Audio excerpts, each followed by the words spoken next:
Salut petit vous, ici Wouli, présentatrice de l'Ouvricaniste TV. Aujourd'hui, nous allons parler très rapidement de l'audition libre. L'audition libre, qu'est-ce que c'est? Alors, l'audition libre permet aux enquêteurs d'entendre une personne soupçonnée d'une infraction sans la mettre en garde à vue. Lors de son audition, la personne auditionnée peut quitter les lieux quand bon lui semble. On parle aussi d'audition comme suspect libre. Les cas concernés. Une personne peut être entendue dans le cadre d'une audition s'il existe des raisons plausibles de soupçonner qu'elle a commis ou tenté de commettre une infraction. Contrairement à la garde à vue, il n'est pas nécessaire que cette infraction soit punie par une peine de prison. L'audition libre ne peut pas s'appliquer à une personne amenée de force au commissariat ou à la gendarmerie. Elle concerne uniquement les personnes ayant répondu à une convocation et venant par leurs propres moyens. Il est obligatoire de se rendre à une convocation à la police ou à la gendarmerie. Je précise. La personne entendue comme suspect libre peut quitter le commissariat ou la gendarmerie quand elle le veut. Elle ne veut pas être retenue de force dans les locaux. Voilà. Alors là, je viens de vous lire ce qui sort du service public, vos droits. Maintenant, on va lire l'article de loi.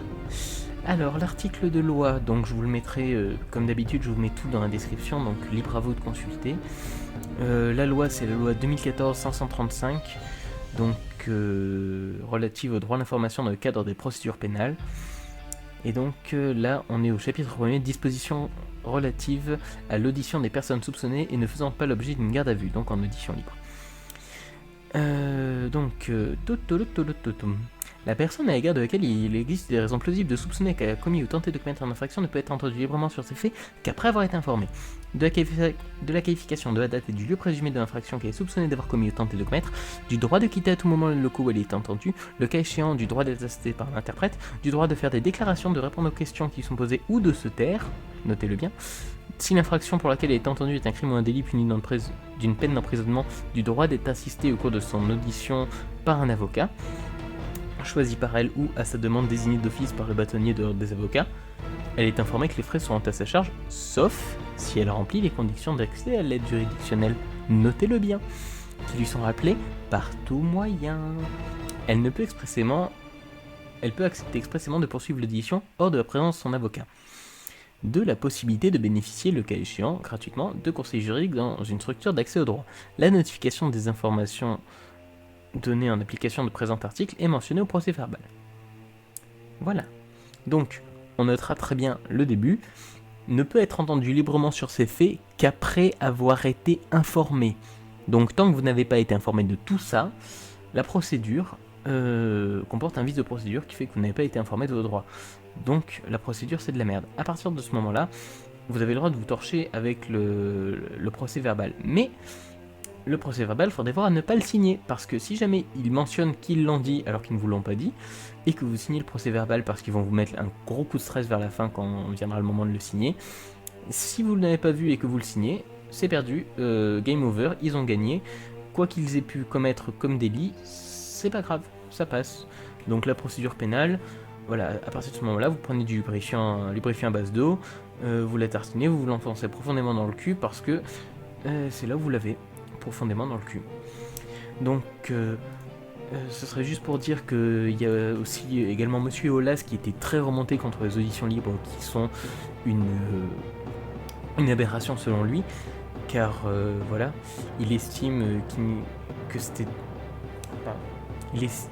c'est aberrant que l'on puisse auditionner des suspects dans le cadre de quelque chose qui peut les conduire en prison, et ce sans avoir accès à leur avocat, parce que leur avocat a le droit d'être présent, mais n'a pas le droit de vous parler.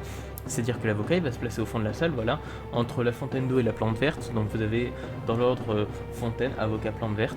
C'est assez joli, ça fait une très belle décoration, mais malheureusement ça ne vous aidera pas beaucoup. Ça notera juste les éventuelles bavures que les policiers pourraient commettre, et bien sûr quand l'avocat est là, normalement, le code de procédure pénale, d'un coup, ils l'apprennent par cœur, ils le connaissent par cœur. Ils sont forts, ces policiers, quand même. Du coup, à partir de ce moment-là, vous notez bien que vous avez droit à l'aide juridictionnelle. Normalement, si vous êtes sous aide, si vous avez des faibles revenus ou autres, vous avez le droit. C'est un droit, vous avez le droit de le demander. Vous avez le droit de ne pas répondre. C'est un droit. ce n'est pas une preuve de culpabilité, ce n'est pas une erreur, ce n'est pas une provocation, c'est un droit. Si vous ne voulez pas répondre, et d'ailleurs ne répondez pas la plupart du temps, ne répondez pas. Ne le faites pas, parce que c'est un droit, c'est votre droit, on ne peut pas vous le reprocher. Donc à partir de ce moment-là, l'audition libre, généralement, voilà, ils l'utilisent quand ils savent que c'est quelque chose que vous allez vous y présenter par vous-même, donc que vous risquez pas grand-chose. Et encore que pas grand-chose, ça peut se finir en composition pénale avec plusieurs centaines d'euros, voire quelques milliers d'euros d'amende. Et l'audition libre, en fait, le but est de vous inculper. C'est-à-dire que à partir du moment où vous êtes en audition libre, c'est que normalement, il n'y a pas assez de preuves pour vous inculper directement. C'est-à-dire qu'on ni pour vous mettre en garde à vue.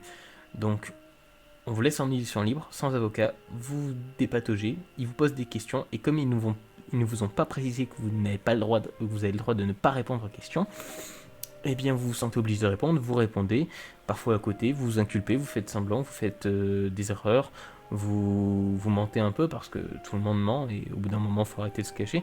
Vous n'avez pas tout dévoilé comme ça, il y a des trucs dont vous n'êtes pas forcément fier, donc vous arrangez un peu la vérité, même vous faites des oublis, et ça peut passer pour des mensonges, ça peut être... Du coup c'est très très problématique.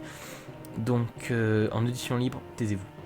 Si vous êtes soupçonné d'avoir... généralement c'est pas des très grosses infractions, hein, vous inquiétez pas, mais si vous êtes soupçonné d'avoir commis quelque chose que vous passez en audition libre, taisez-vous et vérifiez très bien le procès verbal. Relisez-le bien. Donc j'ai été confronté à une audition libre, mes droits ont été abusés, j'ai joué, j'ai perdu, ça m'a coûté une amende de composition à 3 chiffres, sans virgule. Ça fait mal au cul, mais bon, c'est la loi, c'est la vie. Voilà. Donc à partir de là, j'aimerais juste vous orienter vers les différents modèles, vers les différents liens que je vais glisser dans la description de cet article, pour que vous puissiez approfondir le sujet au cas où. Si vous militez, ne serait-ce qu'en arrachant des affiches ou en manifestant ou autre, sachez que vous avez beaucoup de chances de vous retrouver un jour en audition libre. C'est même plus que beaucoup de chances. Si